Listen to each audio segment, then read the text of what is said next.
computer. All right, so file, go to new scene, boom, get a fresh, ooh, that's a fresh, clean scene. Nothing in there. Nothing in there. Outliner, completely empty, boom. All right, so our first step is to create a cube. I'm gonna go to create, polygon primitive, cube. Been a while since we've done that. Whew. We've been on a big journey, my friends. And this is the last part. So we got a cube right here. I'm just gonna move it to the side over here. And I'm going to duplicate it. So I want you guys to see the difference in these animation curves we're about to make. So now we got 4 cubes. All right. And a little bit of setup before we hop into it is all animation is pretty much done in 2 different parts of the UI, just two parts. First part is the time slider down here. And we've seen this like all semester. Does anyone not have this time slider down here? Because you can accidentally drag things out and destroy it in the UI. And then you don't have, like, you'll just be like, oh, I can't move time anymore, which is like the biggest, one of the biggest features of animation, you know. But yeah, so this is the timeline.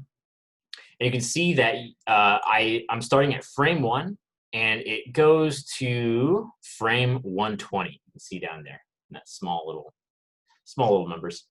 And you can drag through, and you can press play on here as well, and it will play through. If yours is going absurdly fast, as it probably will be, the problem is that you're playing back as fast as Maya can process it. So what you want to do is right-click your timeline, go to Playback Speed, Real Time. So everyone right now, make sure, like, right-click on the timeline, go to Playback Speed, and go to Real Time. Now now what that does is that it makes your timeline progress when you press the play button at a certain frames per second. Now, if I open up Windows, Settings and Preferences, I don't think you guys have to change this, but you will have to change some other things. So everyone go up to Windows, Settings and Preferences, Everyone pop open this window.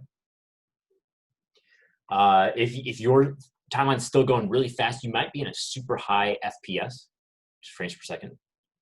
And I'll show you guys how to fix that. So go to Settings and Preferences.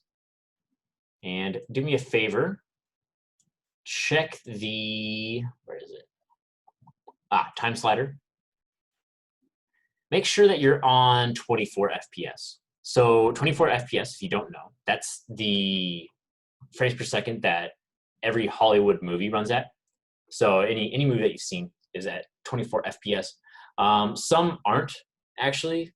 I just lied to you guys, I'm sorry. So like Avatar was filmed in 60 FPS, I believe, which gave it like a really smooth look. And that's people equated it with low production value. But that's only because soap operas also use 60 FPS cameras. So it's like, it's just a bias because people made a lot of bad soap operas with 60 FPS. So now if you see anything at 60 FPS from movies, then you're like, looks kind of weird. But it's just smoother is the only thing. That's the only difference. But if you're working on, if you're working on movies and film, or TV and film, you're gonna be doing 24 FPS. If you're working on video games, you'll probably be doing 30 FPS. If you're doing a fighting game, like Tekken or Smash Brothers or something, you're gonna be working at 60 FPS because they have very precise calculations that they run at real time.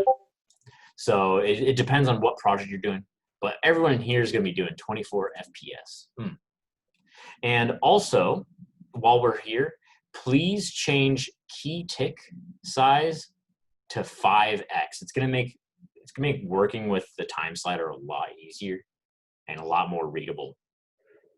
So yeah, that's it for those. Just go to save once you've gotten those changes. Remember, that's only 24 FPS and 5x on key tick size. So save that. And we're ready to animate, friends. Hell yeah. So we can move these things around, right? Regularly. These are classic movements. And nothing happens, right? Because like we don't have any keys set up. Maya and pretty much all animation functions with keyframes, which it's just like on this frame, this character is right here. This part of the character is right here. This arm is in this pose. And then goes to the next one. Next to the next keyframe. And the benefit of Maya is that we don't have to draw every single frame. The computer does all of that for us. We just have to pose these boxes where we want them.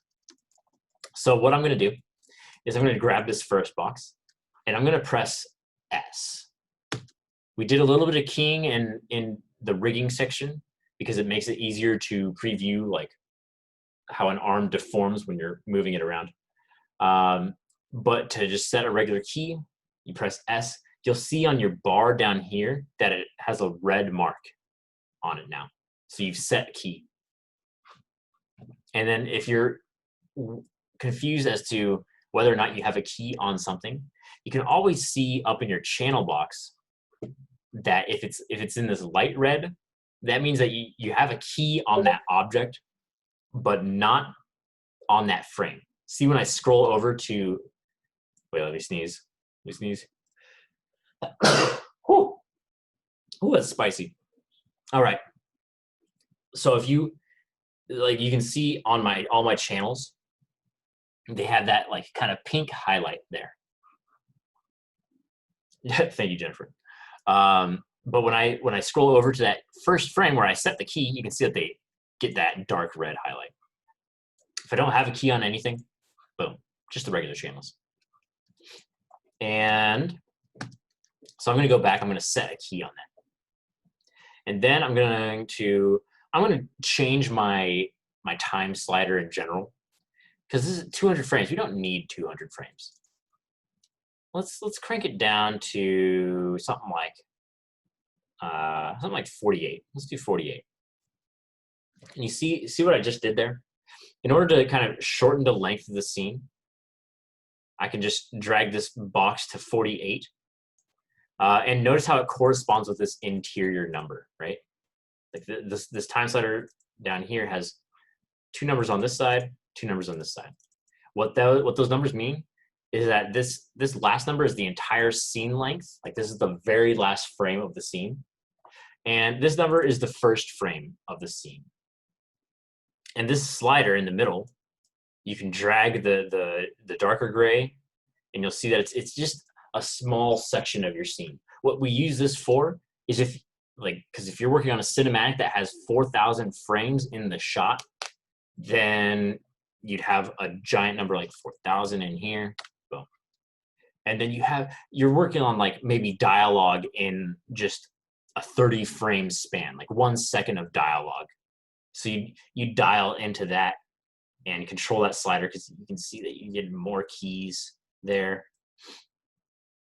So yeah, you'd be like, a lot of the times when you're polishing your animation, you're not using the full length of the scene right here, and you're just kind of zeroing in on like one small bit, you know. So that's what this time slider, or with this little I don't even know what this part of the UI is called, because this isn't technically the time slider, but it's very closely related to it. But yeah, so let's decrease this. You can also enter your own numbers in here. So I want the entire scene length to be 48 frames, which is at 24 frames per second, 2 seconds. So I'm going to type in 48. Boom, press enter. And you see that it just shrunk everything down. And since my other slider here was already past, it was at like frame like 130 or something, it just got truncated to 48 as well. So that's what this little slider is for. And you're like, Mike, we've only set 1 key. How are we seeing these things move? We want to see these bad boys move. All right, well, you asked for it. Let's go to frame 24, right? And let's move one of these cubes. I'm moving it to the end over here at 24. And there we go. It's over there. So now when I scroll through, oh, what's happening? Oh, See that? See how it snapped back? So that is going to be a common problem you're going to face. If you move something and then don't key it, like we forgot to key there, then you don't have a key right there. It didn't save anything. And then Maya's like, I don't know what to, like, I don't know what to do there. Do they want me to key there? Do they want me not to? And then so it just erases that as soon as you start dragging on your timeline. If you want every single move to be saved, I recommend turning on auto key. So now if I auto key, and then I go to a different frame, and then I drag it in a direction, it's going to key that for me. So yeah, something to think about. When you say key, you mean hit S, right? Yes, yes. S is the key. S is the hotkey to set a keyframe. Yeah, yeah. So every time that one of these red highlights pops up, I'm pressing S. I'm going to go without auto key because that's most likely, I find it to be the safest way for people that are just learning animation to set keys. So yeah, by all means, feel free to not use auto key. But now look at our cube. As we drag the time, it is now moving. That cube filled with life. Oh, look how alive it is. And see, the thing is, now, yeah, Sandy's feeling it. It's zooming here. That's a zooming cube. So the next step is I want it to go back to the start. I want this because, like, notice how it goes there and then just snaps back to the beginning. It's because we don't have any like information over here, right? On our timeline, we don't have any keys over here. So what I can do is click on this first key, right? And then right click, copy. So I'm copying that keyframe. And then I'm going to click on frame 48, right? So I want frame 48 and 1 to match up to make a perfect loop. I want to make a perfect loop there. So right click, paste, boom. Now what we got? Oh, look at that cube.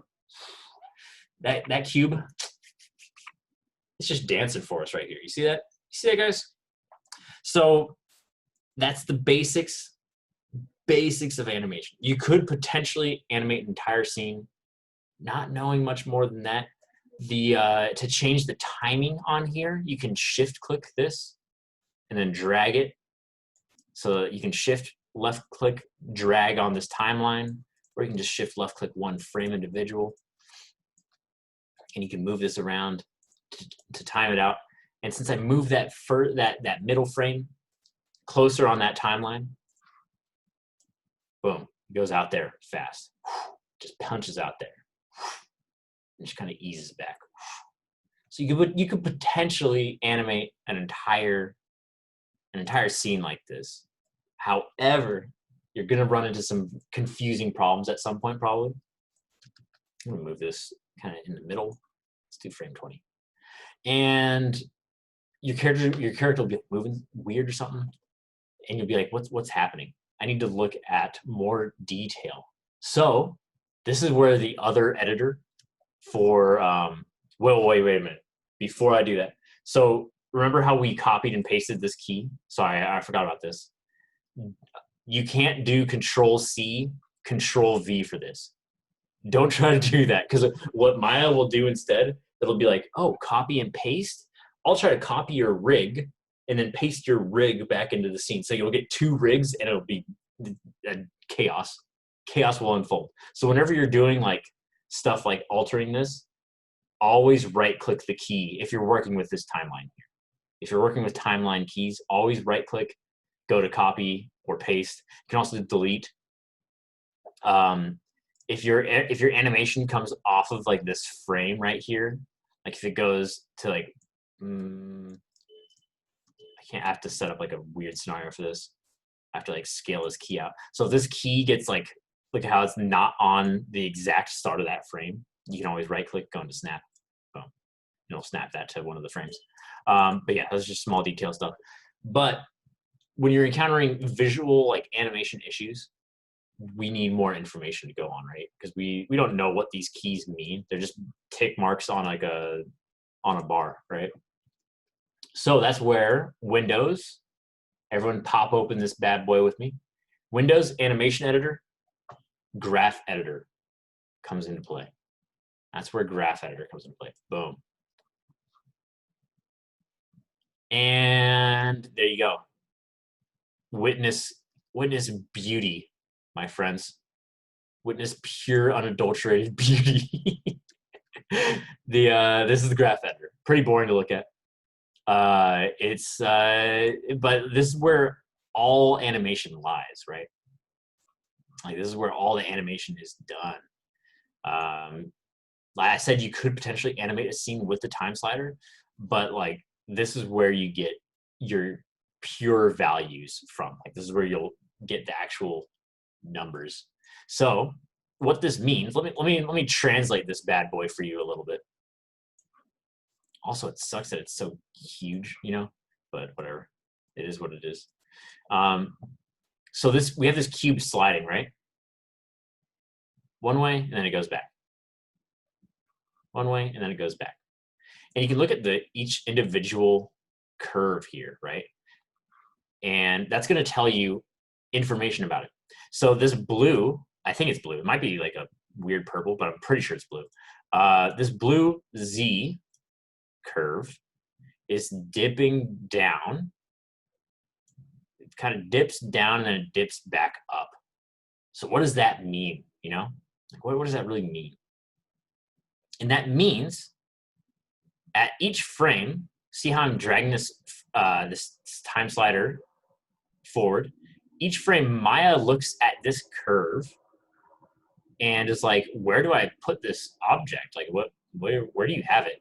So it looks at this curve. It looks at its X, Y, and Z curves for just your placement.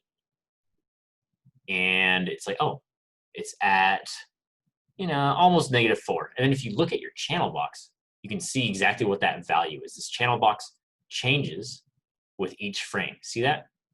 In this top right here, see that how as that curve goes down, you can see those negative values of Z.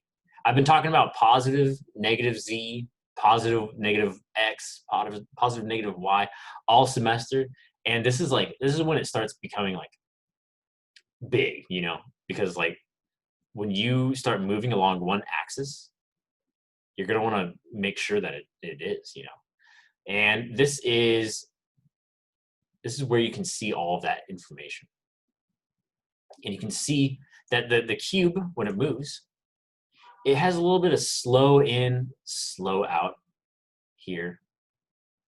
And that's where a lot of tangents are involved, because we have smooth tangents turned on here, right? And I'm going to show you guys a little preview of each of those different ones. First, though, I need to copy and paste this key. I want like a flat portion in here, right? So I want this cube to stay here for a while in this location. I want it to go out, stay, and then go back in. So what I'm going to do is I'm just going to right-click, copy, left-click a little bit further down the timeline, paste, boom. And you'll see my graph editor is now doing the same thing. It goes down, and then it plateaus out here, and then smooths back in, right? Now, alternatively, you could do that in this viewport as well. If you highlight that, and then Control-C, Control-V, boom, same thing. However, I want you guys to be very careful with that. If you do Control-C, Control-V, don't do it in the viewport. That's going to copy the rig, and it's going to paste that rig into the scene. It's going to be insane. So just so everyone knows, if you're trying to copy and paste keys with hotkeys, you can only do that in the graph editor here. You can only do Control-C, Control-V in here. Otherwise, it's just not going to work. It's going to be madness. I've definitely wrecked a few files doing that and had to just open the file before, because you can't even undo it. Like you can't undo pasting the rig in to Maya. Man, that is, it's bad. It's bad, friends. Don't do it. Say no to copy and paste in the viewport. All right, so I want these to be a bit more even. I have a little bit too much space on here, a bit too much time, right? Because this x-axis is always time. I want these to be a little bit moved over. So I'm going to shift, hold left click, and I'm just going to move these middle arrows over. And just 1 or 2 frames. Nice. All right, so now let's look at what our cube's doing. Oh, you can't even see it. Very nice demonstration. All right, there we go. Boom. Oh man, that's going out. That cube is going out. It stops, and then it goes back. Maybe I don't want it to go out as far, right? Say I don't want it to go as far out on Z. How can I mess with these curves to do that? How can I change these curves, guys?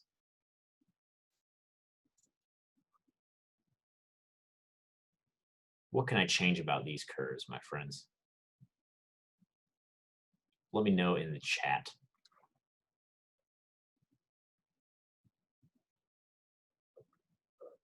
Anyone got any ideas for that?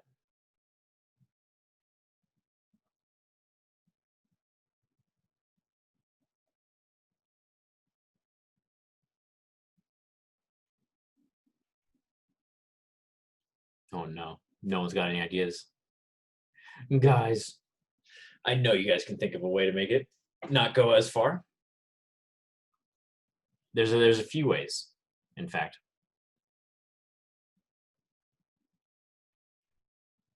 Oh man, this election's really drained you guys. I can see it. The stressors of the week.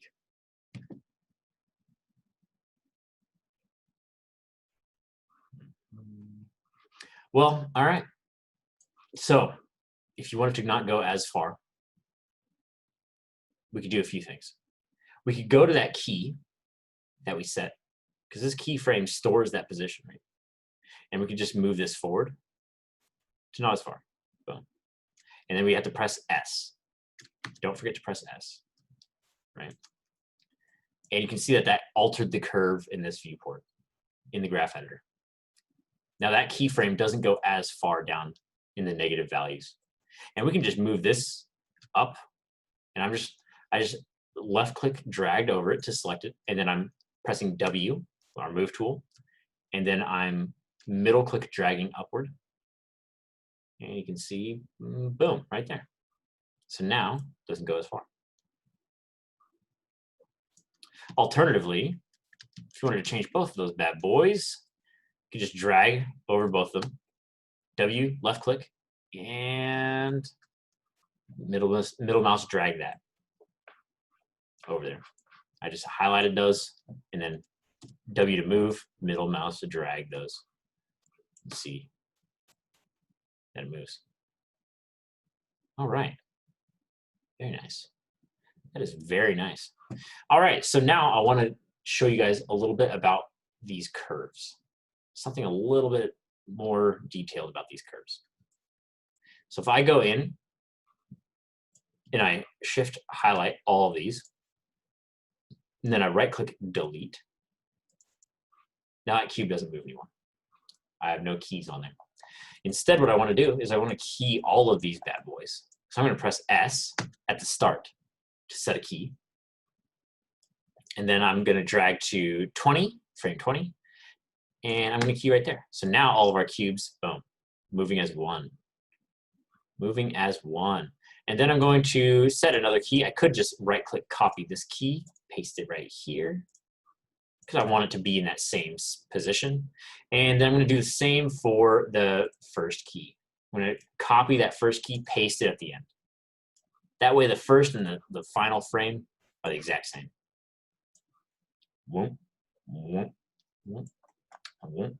Very nice. Very nice. So up until this point, we've only seen this sort of curve shape, right? And you can see that I have everything selected, so all of their curves are showing up in this graph editor right now. If I select only one of them, it's just going to show me that specific object's curves. I'm going to leave our first cube at this, with this sort of curve set up, right? And what this curve is an auto tangent. So if I click drag over these, your tangents are controlled by these up here, all these 7 sort of tangents. We only worry about pretty much auto tangents, spline tangents, linear tangents, and stepped tangents. Plateau and clamped, we don't really mess with at all. Flat is kind of a fringe case as well. So I'm going to click auto. So now I know all those tangents are on auto. I'm going to click here on the next cube. If I highlight all of these bad boys, see how like they smoothly interpolate here? They smooth into each other. It's called interpolation. Oh, how do you open the graph editor? I'm sorry, I was dealing with the funny guy from Georgia that decided to hack one of my accounts. Oh my God. Georgia man is coming at Sandy full force. So to open up the Windows, to open up the graph editor, you go to Windows, Animation Editor, Graph Editor. And that'll pop open that graph editor for you. Yeah, sorry to hear about some Georgia man messing with you. I'm going to drag this here. So this is how these tangents control how these curves interpolate here. Now, if I go drag select over all of these, and if I go to spline tangents, you're going to see a difference in this Z curve. Spline, boom, you see that?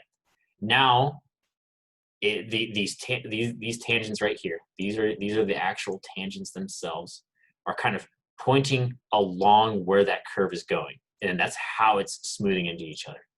And we can take these over and do some manual movement ourselves. If I go and left click drag over that, press W and then middle mouse click, you can see that I can make some really fucking weird tangents, right? But I'm going to leave that alone for now. That's just default spline. And then I'm going to click on this next cube. Let's go into our translate Z here. I'm going to set that to linear tangents. And then for this final cube, I'm going to go to Z. And I'm just going to do all of them.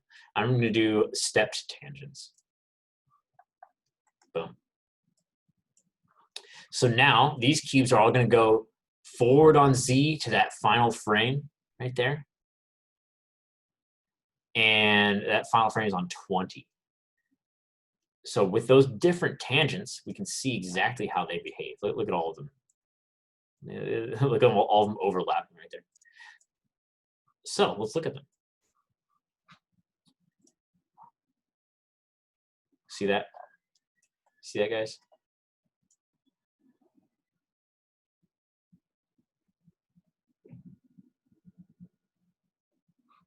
That's the difference between all of those tangent types. So if you remember, this first guy right here, that's auto tangent. He slows in and slows out. Slows in and slows out. The spline tangent, it completely pops out at max speed. It's going at a constant rate there. And then it overshoots a little bit. It overshoots. This is how you get a lot of like overlap action. Say you're in a pose with a character. Figure this out. Say like your character like swinging a baseball bat, like at the apex of that last key of that pose, you're gonna go a little bit beyond that naturally, and then settle. Like it's gonna be, or if you like jump or something, like you jump up, as soon as you hit the ground, you don't immediately just stiffly like hit the ground like a robot. You always kind of bounce in there, so you get a little bit of overlap in there. The splines are fantastic for that. The spline setting. Remember the spline setting? If you can't see it, you can always mouse over this the setting in here. Like you can just go over them, and then you'll see that spline in the bottom left here, where it shows like what your tools are. You can see the setting that it'll be. Wait, let me pause it.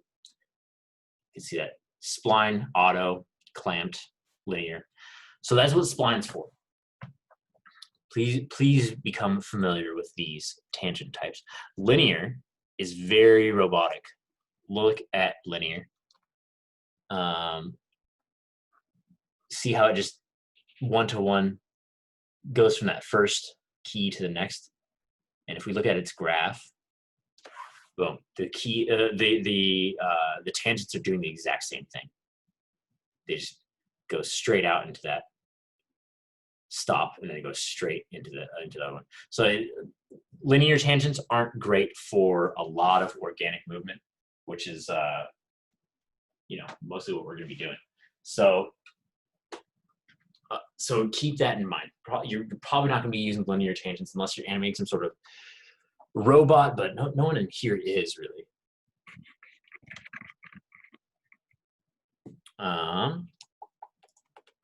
And then last cube is really weird, right? So if we play this, boom, boom, it just appears there. That's step tangents. And step tangents are, you might think that's fucking useless. Like, what the hell's, what is this, Mike? It's kind of weird. It's just only the pose. Everything's going to be stopped and just left flat. No additional sort of smoothing of any sort. Like linear tangents, as rigid as they are, you can still see that they at least interpolate the in between positions. You get none of that with stepped, and that's step's greatest strength and weakness. Because when you're animating, a lot of the times you just want to be paying attention to posing and timing. Like you don't want to mess with anything else. And let me pull up the post actually.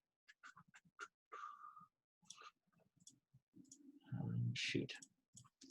Let me one second. I saved this one on Twitter. You can really see how far you can push stepped tangents. Oh no, where is it? Surprise.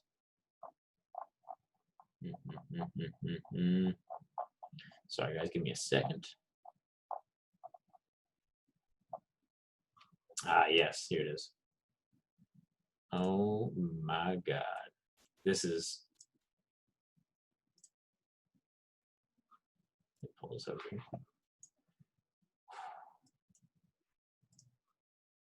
Oops. So it has like some bad Twitter compression, but look at this. Like these are all stepped tangents, all stepped, but look how fluid it looks.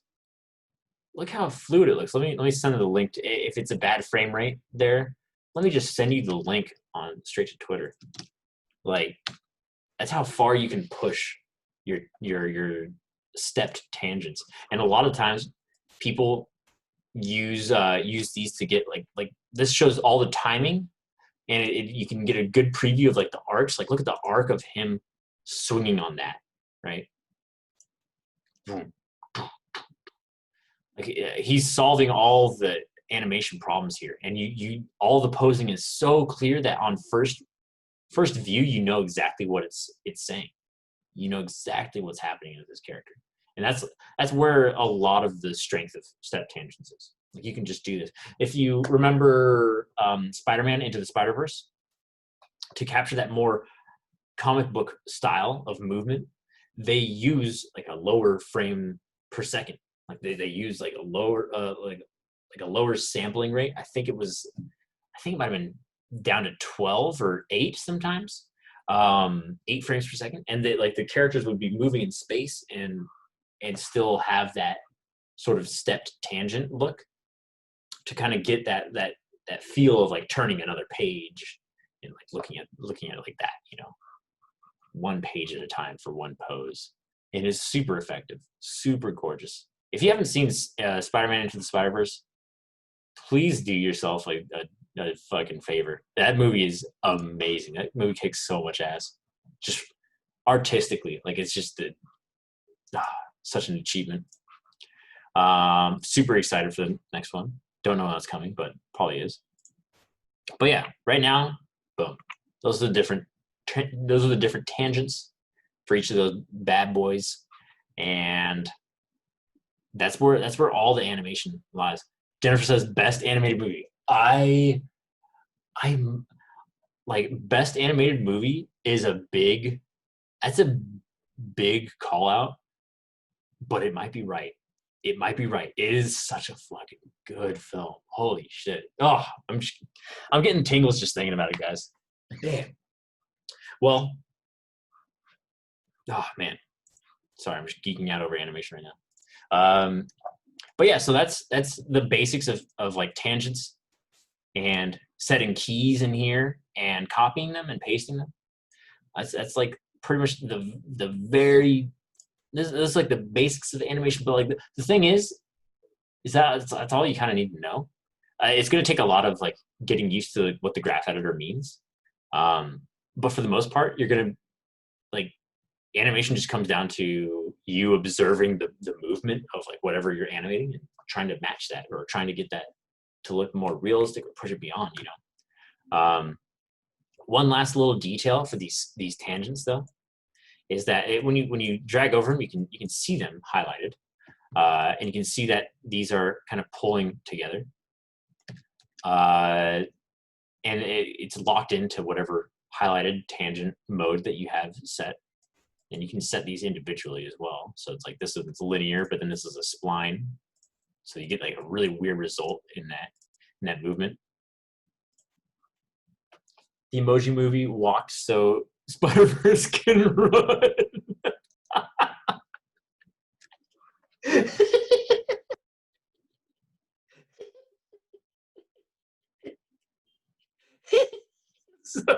I'm sorry, guys.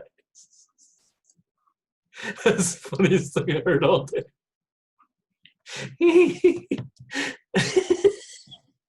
I'm sorry. Oh, oh my god. Fuck.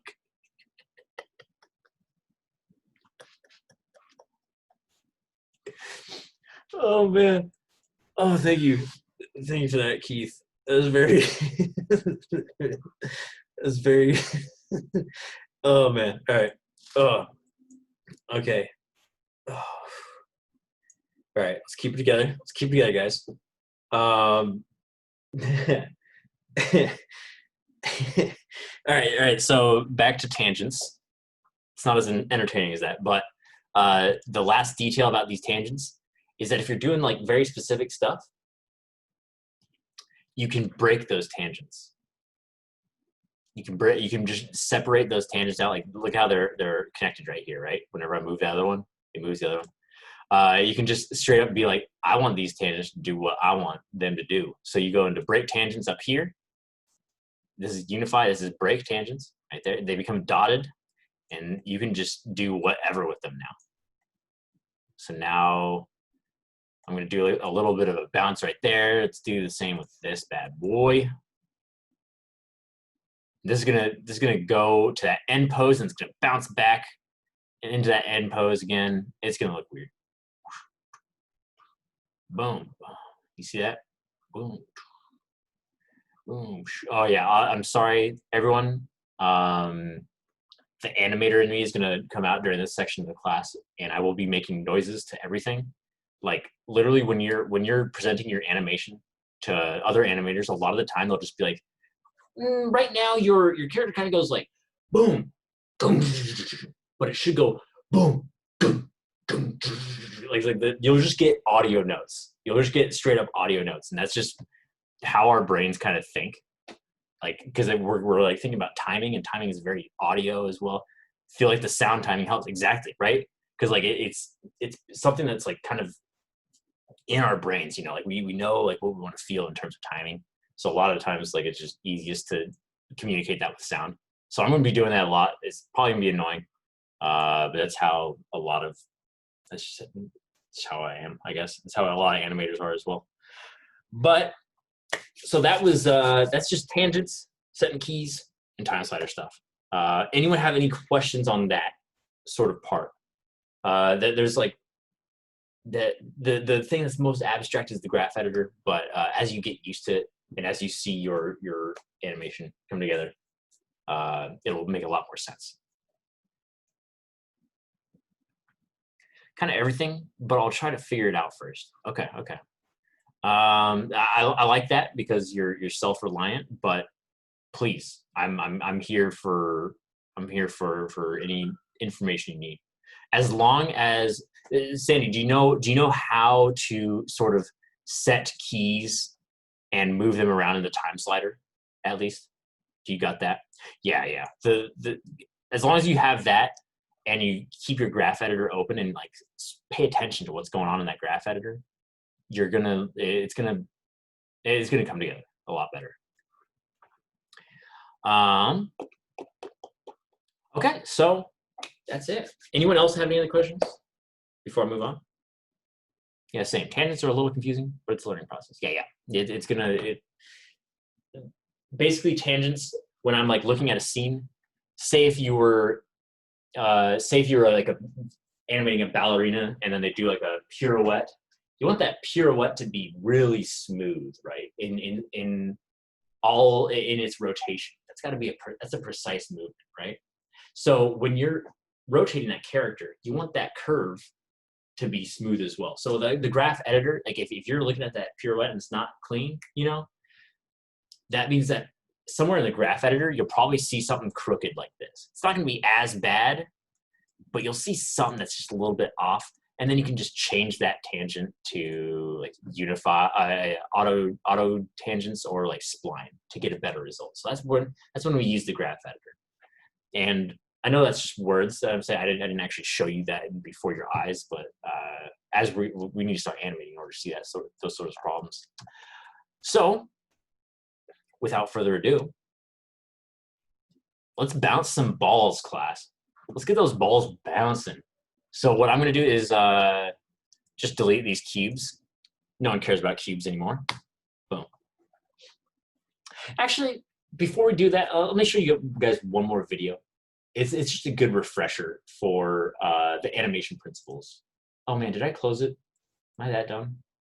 No, it's still open. I am that dumb though, but I didn't do this. Let's pop this open. Hopefully you can hear it. I believe you will be able to.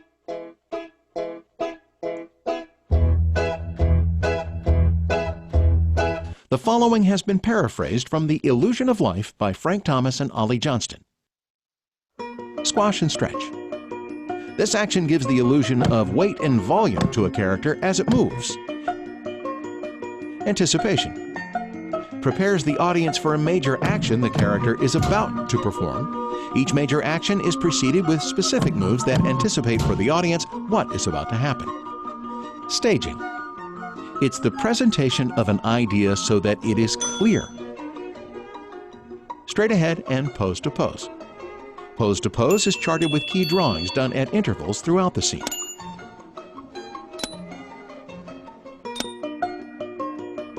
Straight ahead animation starts at the first drawing and works drawing to the end of a scene. Follow through and overlapping. When the main body of the character stops, all other parts continue to catch up to the main mass. Nothing stops all at once. Slow in and slow out. As the action starts, we have more drawings near the starting pose, one or two in the middle, and more drawings near the next pose. Fewer drawings make the action faster, and more drawings make the action slower. Arcs. All actions, with few exceptions, follow an arc or slightly circular path. Arcs give animation a more natural action and better flow. Secondary action. It's an additional action in the scene used as a supplement of the main one in order to reinforce it and add more dimension. Timing. More drawings between poses slow and smooth the action. Fewer drawings make the action faster and crisper. Timing maintains the appearance of an object abiding by the laws of physics. Exaggeration. Remain true to reality, just presenting it in a wild or more extreme form. Solid drawings. It means taking into account forms in three-dimensional space, giving them volume and weight. Appeal. It's a quality of charm, able to please the viewer's eyes. It's the charisma of the action.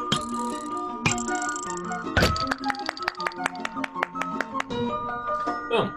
There you go. Just a small refresher for that.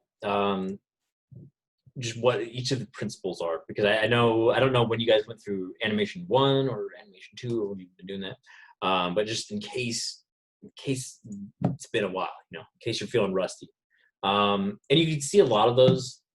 I don't know. I kind of think of the principles to be overrated, not in terms of their like them being important, but like a lot of them are just the same. Like I feel like timing and ease in and ease out are like so closely related that you can't really differentiate them. Like that's just part of. That's like the I don't know. That's as far as I'm concerned, that's like one simple. Where'd I go? No, Ricardo, he's taking over. Oh, there we go. Yeah, as far as I'm concerned, like a lot of those principles are really closely related, and I don't think it's beneficial to think of them like strictly individually at the beginning, like because they all work together. Like you have to be just kind of observing life and kind of interpreting that and kind of putting that into your animation. So I don't know. It's a little bit. I don't know. It's weird to say that's broken down into all those 12 principles and just say, yeah, that's it. Job's done. That's animation. Like I don't know. Animation's a lot more than that. It takes like interpretation. It takes a lot of studying. You have to know how people act. You have to be able to like impersonate that. You have to act yourself. Like for all those animations that I showed at the beginning of the class that I did, I probably have some dusty old videos on my Google Drive of me acting out each action, like the grab and the throw and all of that stuff. Like that, it's key that if you want to get better at animation, you have to really study life and movement there, and that's true for any art discipline as well. Like if you're trying to get better at character design, you need to understand anatomy and like where you can simplify it and where you can like really push it, especially when you're doing 3D stylized stuff, because like I feel like by working in 2D you get the benefit of having like a 2D drawing come to life, that you can cut a lot of corners that way, but in 3D it has to work in all dimensions and it has to be able to rotate around and look nice. So that same principle rings true for everything. So I'd say that the biggest, maybe don't think about the animation principles as much when you're doing your scene. Gather reference. Find a really solid reference for what you want to animate, and then base your animation around that. If you're feeling not shy, then do your animation reference yourself. In fact, I highly recommend doing that. A lot of times at Sony, we would just be like working, and then our coworkers would come up and be like, "Hey, can I use you for reference?" And then like you'll just have to go over and like play theater kid time with them and like just gather some reference for them, because it's I don't know, it's so important. It's so important, guys. I feel like reference should be one of the 12 principles. Maybe take out like something that's like strictly like drawing, like draftsmanship, because like I don't know, we don't need draftsmanship for 3D. We ain't drawing these bad boys. All right, so let's move myself over here. Right there. And let's pop in a sphere. Create polygon primitive sphere. Right there. Hell yeah. Hell yeah. All right, and then let's sit that right here. And I always like to put in I like to create a plane as well, because we're gonna bounce this ball, and this ball needs something to bounce off of, my friends. Let's scale that bad boy up. Oh, there we go. And I'm also going to I'm gonna add this to a display layer down here. You guys know about adding to display layers already. And I'm gonna make that reference because I don't want to touch the ground. That ground's not gonna move. It's only gonna be this ball. So I'm gonna click on this ball, and we're ready to animate, my friends. So let's go back to frame 1, right? We don't want to start at frame whatever I was at. We're starting at frame 1. Some people start at frame 0, just a personal preference. Kind of weird. I'm a frame 1 boy till I die. And I'm gonna make sure it's sitting on the ground here completely. I'm just zooming in. I'm just eyeballing that, dude. I'm not getting that precise. As long as it looks good to my eyeballs, it'll look good when we render it out. So I'm gonna press S to set a key. Boom, right? And this ball is going to kind of leap up and then bounce down, and we're gonna get a few bounces, right? So I'm going to key right here at the very end because I want it to end at the same spot as well. And let's get that first bounce in there, right? So let's pop it up on frame 9. And let's see what this looks like. I don't know if this is gonna look good or not. Could look awful. Cool. Okay. You see that, guys? Kind of lunges out and then smooths back in. What keyframe do we need next? Someone in the chat, post what keyframe we need next to get this bounce going.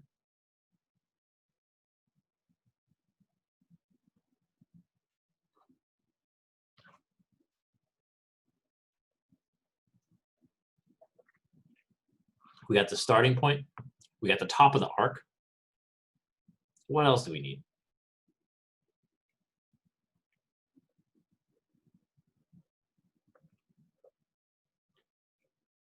More keyframes near the top. Close, close. That's very close actually. It's gonna be the next step. Squash and stretch. Jennifer, that's a little bit of polish. So that'll be after we get more hang time for the keyframes at the top. What do we need next? Yeah, you guys are both technically right. Like I can't be like, no, that's wrong. Like that, nah, you guys are right. Like, we need more hang time, needs squash and stretch.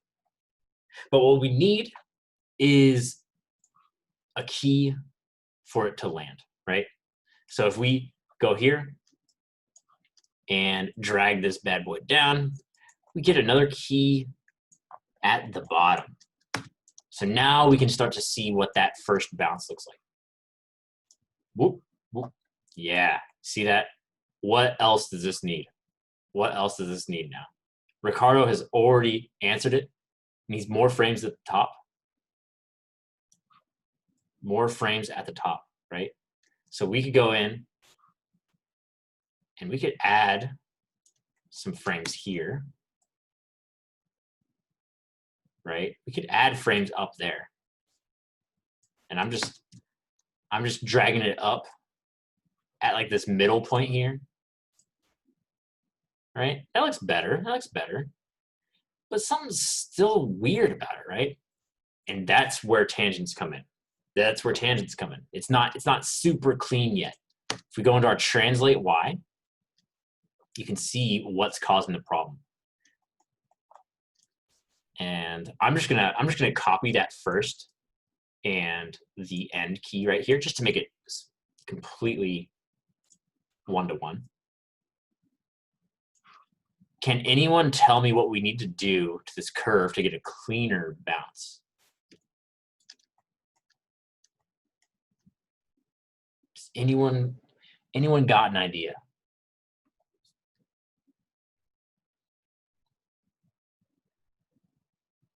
And I said it has to do with these tangents, right? Anyone want to wager a guess there?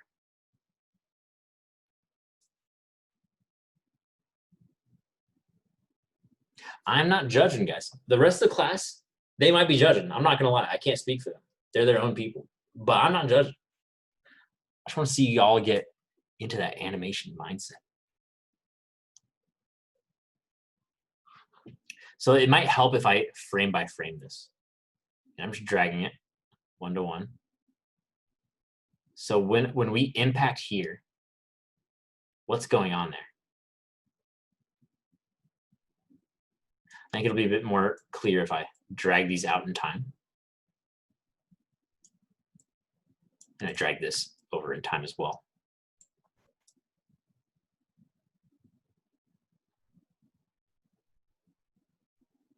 Make the top closer. Make the top closer. In turn, like drag these down, Ricardo. Is that what you're proposing? Like if I drag over these, press W, and hold middle click and drag down. Is that what you're saying?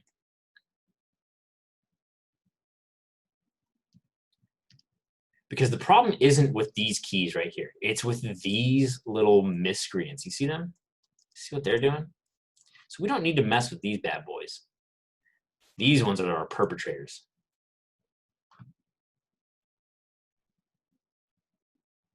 So let's go through this part right here. Like, let me play it for you guys again. The problem is that we're slowing into this last frame, and we're slowing out of this one. See that? It's just, it lacks that impact. To pump that up, we need to change these to linear. I said that it's a very fringe case scenario. It's a lot of the times it's for impact that you're doing linear tangents. And let's see that. Boom. Bang. Bang. So it's a lot cleaner now. It's still not perfect though. Because I would prefer, like this tangent, we need to feel that impact. We need that to go, like we need that to really bounce. So if we want to pump this up, you can do that a few ways. This way will probably make more sense to you guys at the start. I would just add a frame right here and a frame at the beginning as well. And we can just move this entire mass up to get a sharper, we're getting as sharp of an arc as we can. My arc is a little bit wobbly here, so I'll even that out. There, make it nice and symmetrical. Boom, boom, boom, boom, boom. So I don't know if that's at like a good frame rate for you guys. That's why I want you to do this yourselves, and so you can get the tactility of working with this graph editor and all that. Boom. But yeah, it pops up there. And Jennifer gets to be wait, what am I saying? No, Jennifer's right in that we need to add squash and stretch here, right? And if we look back at that video, oh, did I close it? No. Oh, right, there we go. Action gives the illusion of weight and volume to a character as it moves. So loud. Fuck. So squash and stretch. Look at that. Like it looks like a gelatinous cube. We don't want to go too far in that direction. And we could if we want, actually. But notice where it's squashing, right? So it's stretching across those frames in which it's traveling fastest, right? We want that thing to be elongated when it's going at its fastest speed. It's like it's being pulled back by the wind as it's flying through the air. It's stretching out so much. And then when it hits that bottom, that's when it flattens out like a pancake. Boom. It's like when you drop like a water balloon. Think about how that well, if it doesn't explode, that is. Like think about how that kind of expands out from the impact. So we need to get that into our animation as well. And I'm going to also tackle kind of this initial bounce as well. So let's make sure we have our let me close the window. There's a huge car alarm going off.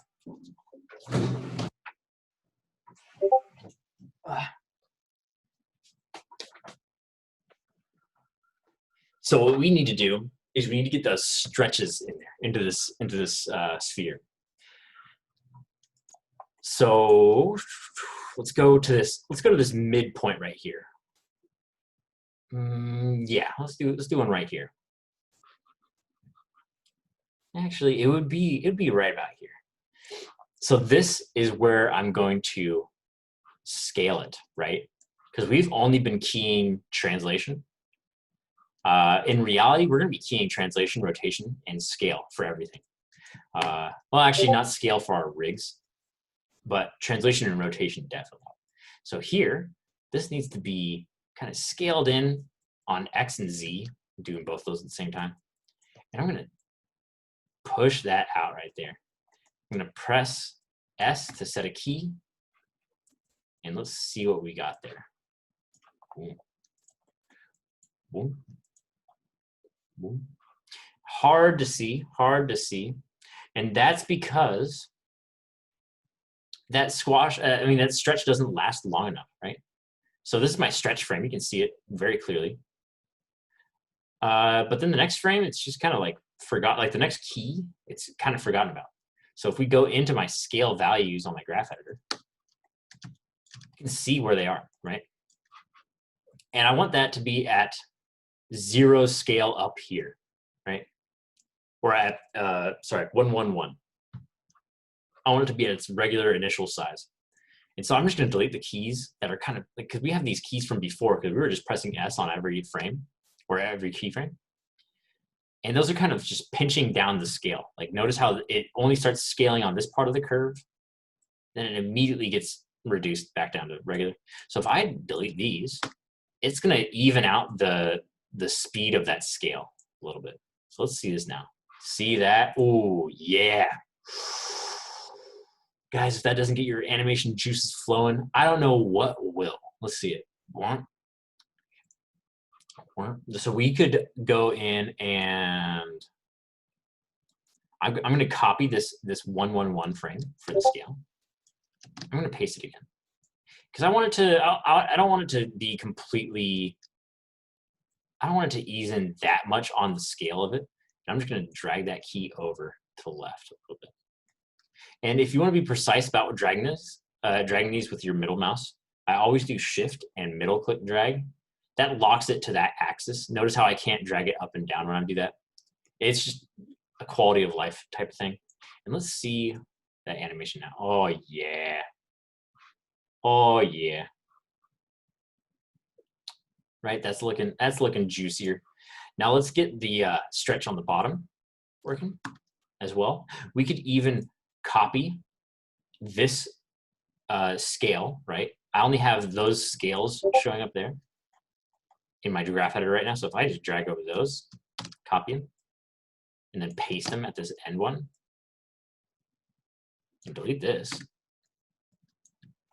should be set. Should be set. Let's see it. Let's see it. Right there. See that? So as the ball goes faster, I'm stretching it out. Stretching it out as far as I can. And now we need squash, right? So with this squash, I can do a lot of things. I can sell this impact a lot more. So if I go on this frame, and if I scale it outward, right, and down, because it needs to maintain that volume. I can't just only scale it outward, otherwise it's going to look like it's growing in size here. I need to flatten it down too for proper squash. And I also, once again, I need to make contact with the ground here, because otherwise it's going to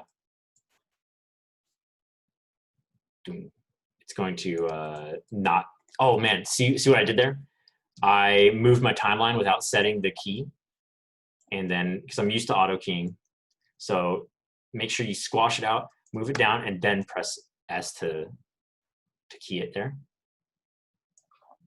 And at the beginning, I'm going to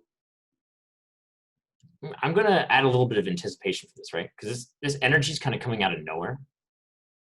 Look at that. So we haven't done the rest of the bounces yet, so it's kind of doing that sort of effect. So I'm just going to shift left click drag in the timeline and then move these middle arrows to kind of give us more time right there, right? So now our animation doesn't start frame 1.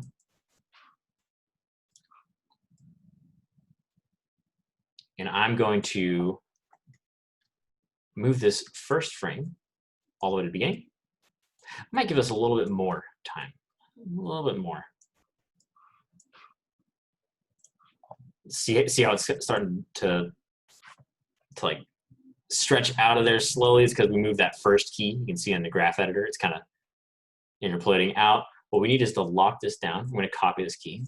I'm going to paste it right at the beginning. So now that looks like our original animation. Right?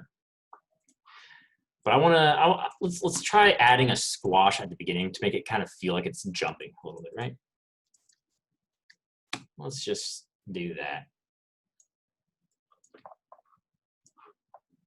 Oops, forgot to set the key again because I'm used to auto keys. Classic. So I moved that into position. I'm pressing S to set the key. So see it kind of gaining that force and then bouncing out of it. Looks pretty dope. Looks pretty dope. Let's see this.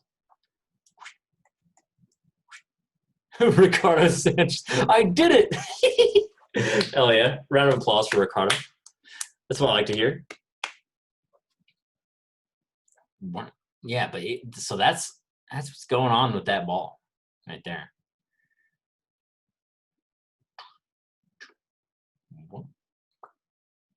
Yeah, sorry, I'm just gonna make noises for the rest of the entire class. But yeah, so that we have one bounce for our ball. But let's get another bounce in there, right? Let's get another one of those. We could do that same method for sure that we just did. I'm gonna expand my my timeline now, and I'm just entering a bigger number in this box. I'm gonna drag this out. You could also just have entered a bigger number in that smaller box, but I want to differentiate between these two. So we need, after this impact, for it to bounce again. So how could we do that, guys? Anyone have any ideas how we could do that?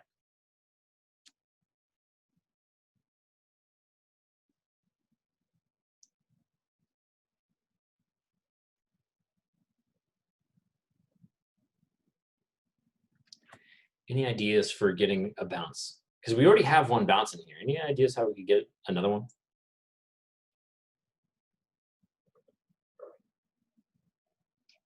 Sandy says repeat it. Repeat it how?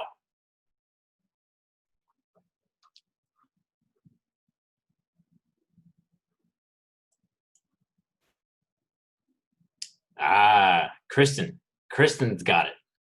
Copy and paste the keyframes. Yep. Since we didn't move this ball anywhere, right? Like this is just the same action in the same place. We can just simply go to that first frame of the bounce and the last frame of the bounce. Just smaller bounce. Yep. It's a small bounce. Let's see it. So I'm going to shift left click drag in here. Alternatively, you could just drag select everything in here, Control C, Control V. But I want you guys to also know about this. You can highlight everything in here, right click, copy, and then make sure you're on the starting frame of that bounce. Let's get this stupid 48 frame out of here. No one needs to see that. And then right click, paste. And it's going to paste wherever you have that cursor. So it's just going to put those keys in there. So let's see what this is doing now. Boom, boom, boom, boom, boom, boom, boom. So yeah, it's a bounce, but you know, it shouldn't be that same exact bounce, right? We just pasted that in there. So what we really need to do is go into translate Y and just tone this other curve down, right?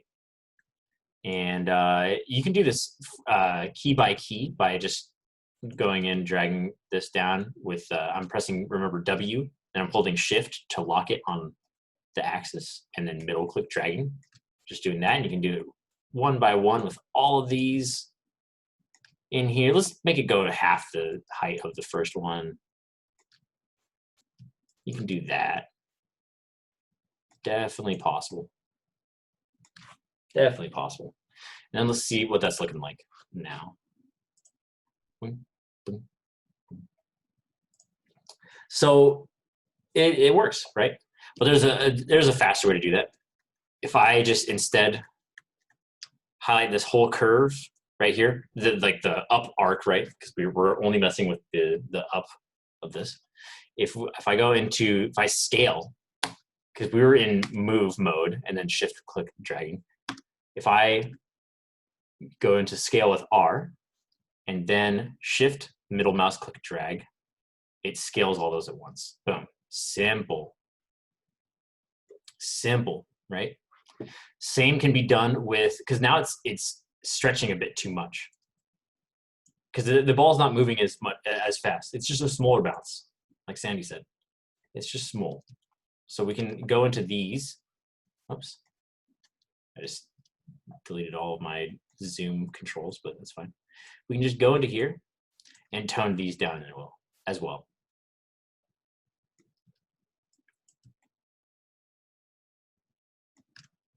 I can also scale those down as well. Either one.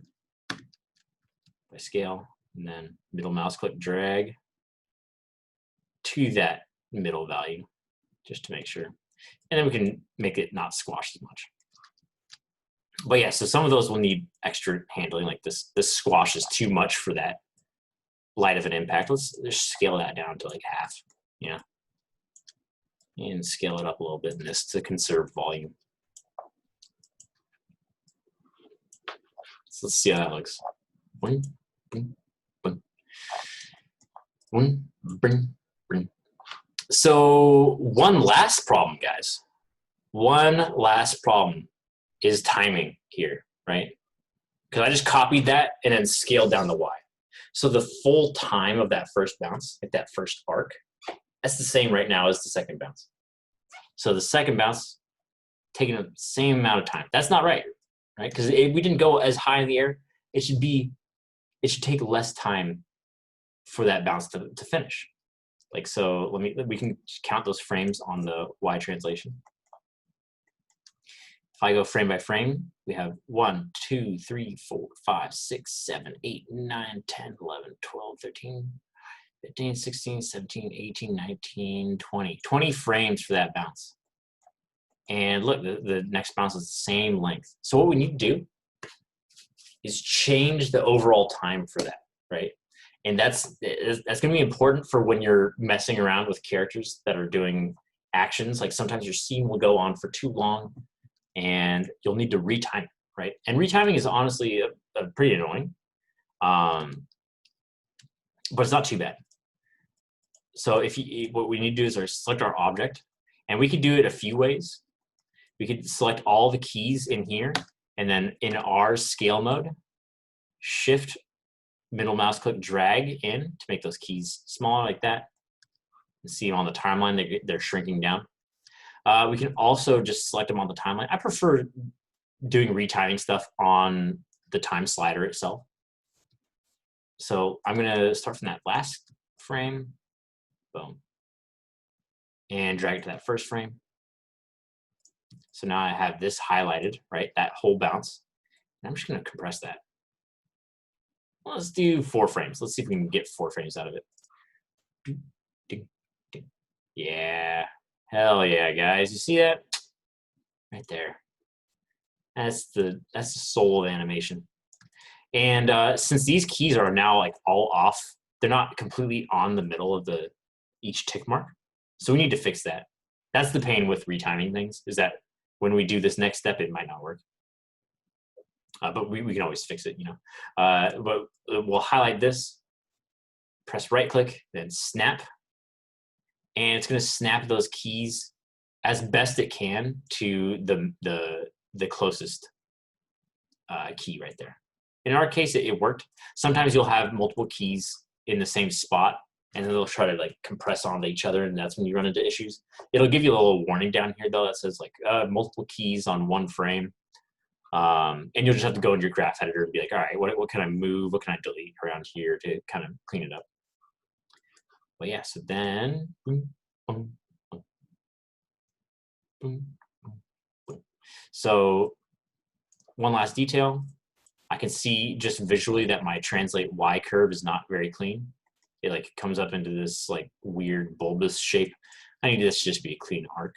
So I'm just gonna move these keys up And that's just a byproduct of the snap. It kind of just snapped all those keys together. Didn't have the cleanest sort of representation there. I'm gonna make sure that this bottom one is a linear tangent as well. I'm gonna move this up. I'm just trying to get a clean arc here. I could even probably delete this key right there. Yeah, nice. Oh, oh. And I would probably do one more baby bounce at the end, but I don't really need to. I mean, all right, fine, let's do it. You convince me. You convince me, class. Let's do it right here. And I'm going to do everything except for that first squash because I like my newest squash more. Right here. I'm gonna do this. Okay. I'm gonna paste that after. Oh no, guys, what happened? I did the fabled mistake, guys. The control copy, control paste. See how I have two in there? This is what we need to worry about. Whenever you're doing timeline stuff, yeah, notice how there's two.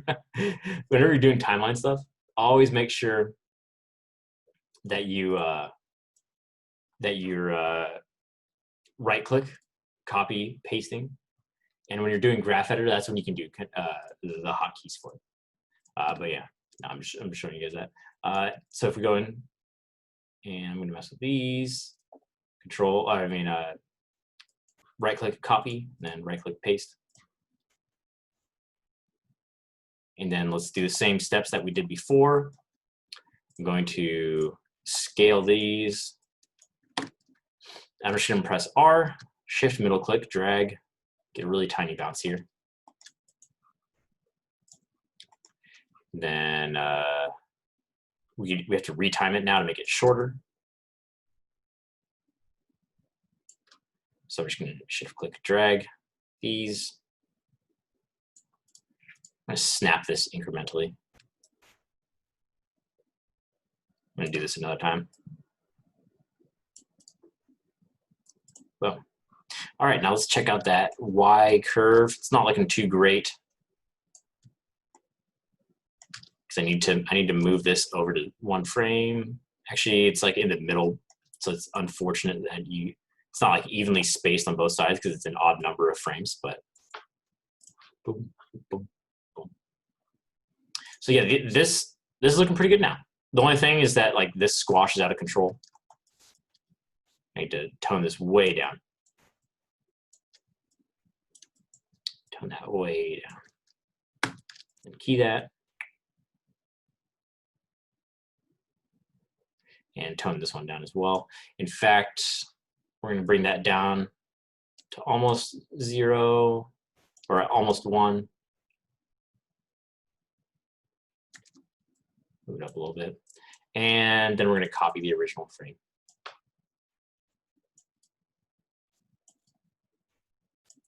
Boom.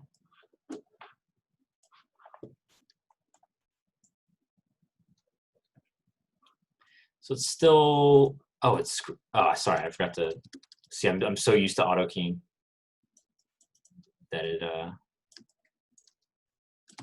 messes with me when I'm doing these tutorials. So I'm keying that with S, making sure that squash is keyed.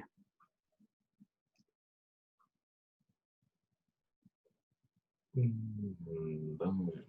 This stretch could be a little bit, this squash could be a little bit bigger. There. And this stretch is a little bit too much. Let's tone that down.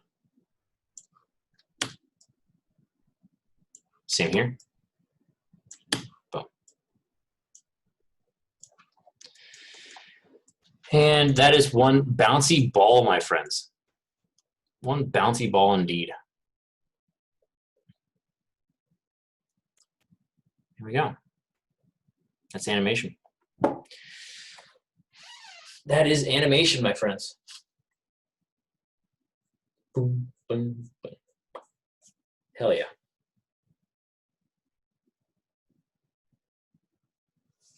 All right, so I'm going to stop recording that.